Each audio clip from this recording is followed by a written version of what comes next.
Hey y'all, iRick Sky here, and be sure to check out my social media workshop if you haven't already. I've hosted a few live events already. I'm going to be hosting a lot more soon.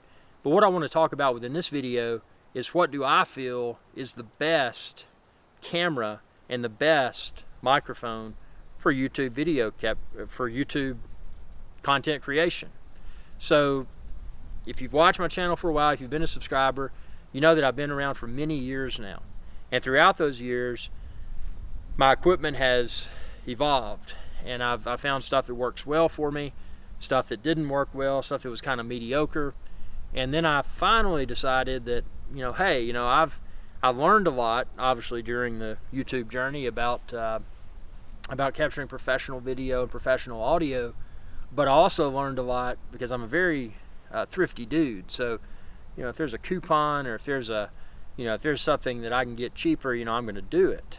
But again, when it comes to video and audio, cheapening up is something that you don't want to do because it's something that can really diminish the quality of the content that you're releasing. So this content right now, this video that you're watching, this microphone, and by the way, there's a strong wind coming through. This microphone that I'm using is super cheap. But because it has a furry windscreen and because it's well made from a really nice microphone manufacturer, even though it's basically an entry-level microphone, I feel that the sound quality, even with this wind that's blowing through right now, it's pretty strong wind. Can you hear the wind? Is it whipping? Is it ruining the audio experience? So, this is an example of a microphone that one can decide to purchase for their camera and get really good audio quality, but not have to break the bank for the microphone. Now, sure, the camera body that I'm using right now, and by the way, I've linked all this, expand this video's description, and then click the links there, and you can find all the gear that I'm using to film this video. The camera body I'm using is pretty expensive, but the thing is that it's not, it's like any other industry. What one person considers high end, another person considers entry level. So, talk about, let's talk about cars or something. Let's say, there's a really souped up, let's just insert manufacturer brand here, a really souped up Honda. That may be an expensive car to some people. But then when you say, whoa, my hiking poles fell. But then an expensive car to somebody else may be a Porsche. An expensive car to somebody else may be a Lamborghini. To someone else may be a Bugatti. So there's different levels of expensive. So when I say expensive, I mean I'm just talking about for the camera body a few $1,000s, which that's expensive. I'm not going to deny it.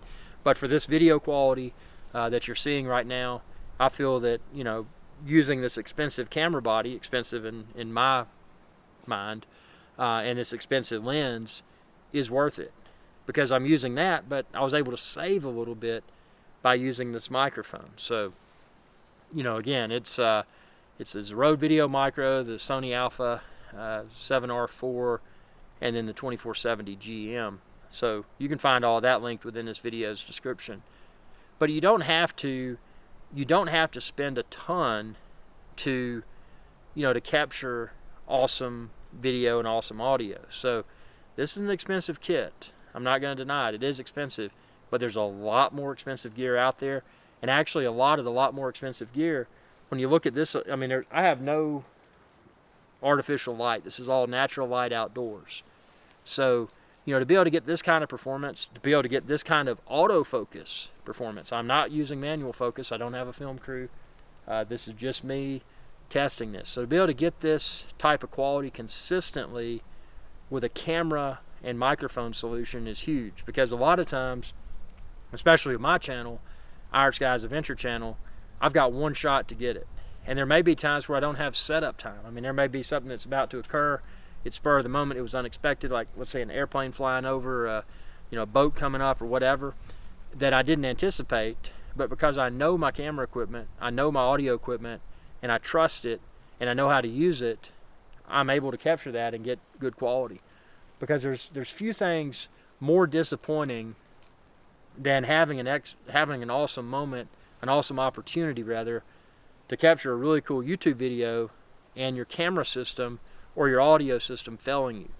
Because it's like you had the opportunity, that opportunity may not arise again. So you know, if you didn't have good equipment or you didn't know how to use it, you just missed out on something potentially great for your YouTube channel. So for that reason, that's why I really like, you know, the Sony Alpha and the, you know, there's a lot of other camera systems out there. I know there's a lot of people that love Canon, nothing wrong with that. People that love Fuji, people that love Nikon, people that love Panasonic. But from my experience, and you know, learning what I've learned, I mean, I've learned a lot about photography and videography rather. But you know, even knowing what I know, there's still things that if I used other camera systems that it may be kind of like experimentation. So it's like, well, you know, I know the settings, I know what I should use, but then the camera doesn't, you know, what the camera captures doesn't match the science that I put into configuring all those settings. Whereas with Sony Alpha, for me, it's like this video now. I mean, I popped it out. I've got presets in my Sony's menu configuration, so I know, okay, I'm doing a video. You know, I want a slightly blurred background. You know, or maybe I want to show the whole environment. I don't want, you know, a lot of subject isolation. I'm able to just, you know, do a few clicks here and there and have it exactly like it needs to be. So it's been a very very intuitive experience for me. And the you know, just again, the autofocus performance. And a lot of people, especially your professional videographers will frown upon using autofocus. And I agree, manual focus is always going to be best.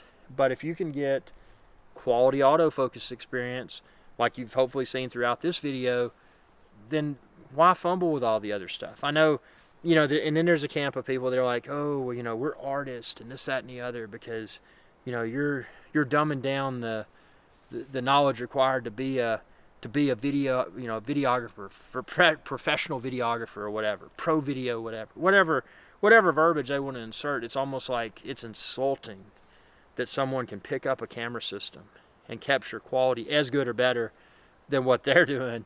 And, you know, obviously they're probably doing everything manually. They're probably using RED cameras that are $25,000, $30,000 plus. I mean, they're probably using all kinds of ultra high-end gear. But at the end of the day, if you took someone with this camera, with the Sony Alpha, and then you took that person with all the expensive equipment, and, you know, probably works for some big production company or whatever, you take those two people to the same shooting location, and you capture the footage, and without telling the people that are watching the footage, that are proofing it, okay, well, you know, this is something we're going to use in our movie, or this is something we're going to use in our documentary, whatever, or something we're going to use on our YouTube channel. When those people watch it that don't know who created it or what the equipment was that was used to create it or how much it cost, it's really funny if you run that experiment. If you have the opportunity to do that, it's probably going to blow your mind, because this camera equipment, and it's right up there with the big dogs. So, you know, don't let oh, and that wind's really kicking now. How is this inexpensive microphone with windscreen handling it? Can you hear the wind at all, or is it handling it pretty well? I mean, to me, here's the thing. You know, it takes money to make money. So if you really want to get in on something on the cheap, then you're probably, at that point, you're probably a hobbyist. You're probably trying to convince yourself, is this something I can do professionally? And in that scenario, you know, you may not want to go as high end as what I'm using. But if you really know that, hey, I can do this, this is something I can become highly successful with, this is something that, you know, I can scale, this is a scalable business model. If you're in that situation and you look at it, it's like, oh, well, that's, you know, that's a few $1,000s of gear. Yeah, so what? It's a few $1,000s worth of gear. But, you know, it's one of those things, if you can, and what I often encourage people to consider, and again, check out my social media workshop series, what I often encourage people to consider is, you know, return on investment. So, you know, whether it's camera equipment, audio equipment, or whatever, okay, you spend a few $100, well, the quality that you're going to be creating and delivering is probably going to look like a few $100. You spend a few $1,000, it can look like a lot more than a few thousand bucks in the eyes of the viewers. So, you know, that's something to take into consideration. I mean, you know, when people see a video, whether it was filmed with a few $1,000 worth of gear or $30,000 or $50,000 worth of gear, the viewer's probably not going to be able to tell a big difference. But when you're looking at a video that was potentially captured with a few $100s worth of gear, the viewer is probably going to be able to tell a huge difference, because there's a fine line with cameras and audio equipment where if you cheapen up too much, it's going to be obvious that, you know, your content's not professional. But again, you don't have to be a professional videographer. You don't have to be an artist, you know, insert whatever self pat on the back title there. You don't have to do that. If you have good equipment, and again, just a few $1,000, if you have good equipment, you can potentially capture and release on YouTube or wherever content that's as good or better than the professional, you know, multi-million-dollar agencies. So, you know, I hope this video helps. You know, I'm not just trying to sell camera gear. Yes, it would be cool if you shop for cameras and you do choose to expand this video's description and click the links there, because I'm an independent YouTuber. That kind of stuff helps me. You know, I'm not part of a big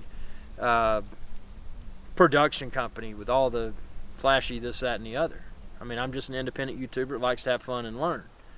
But if you've enjoyed what I posted within this video, you know, consider checking out my links to shop for your camera gear. And again, if it's not the gear that I've got linked within this video's description, check out the other camera and audio equipment there too. You know, I'm not trying to sell you on one particular brand and one particular model, but I'm just using this as an example of the type of quality that I can achieve, that I am achieving right now, using this equipment that, you know, everything out the door, just a few $1,000. Yeah, I mean, that's money. But again, if you want your stuff to look good and you want it to sound good, and again, I did cheapen up on the microphone. I've got other microphones, but this microphone, I just wanted to use it intentionally for this video to show you that you can get exceptional audio quality on a budget. But tell me what you think. And any questions or comments you have, comment below, and I'll do my best to respond face on video. And again, subscribe to my channel. Ring that bell icon when you do to be notified whenever I post another video. And check out my social media workshop series if you haven't already. I've got a lot of videos now, and I've got a lot more coming soon. And the whole goal behind that is to share my lessons learned, everything from camera equipment, audio equipment, you know, how to create attractive YouTube thumbnails, you know, how to grow your YouTube audience, how to grow your YouTube subscribers, how to grow your YouTube video views, you know, just a lot of tips. And obviously most of mine is going to be centered around YouTube, because YouTube is my big thing. You know, it's a hobby, but it's also a business. And you know, I treat it like a business because it is a business, but I also enjoy it. And you know, that's why I'm able to justify the spend for these cameras, because I know that the return on investment's there. Whereas if I was cheapening it up too much and going down to $200, $300 cameras, it would look like that. So hope this video helped. Again, thanks for your viewership, and I've got a lot more coming soon, and y'all have a good day. Hey y'all, Captain Irix Guy here. I hope y'all enjoyed this video. If you did, please be sure to subscribe. It's youtube.com/Irix Guy. And ring that bell icon when you do to be notified whenever I post another video. Thanks for your viewership, and y'all have a good day.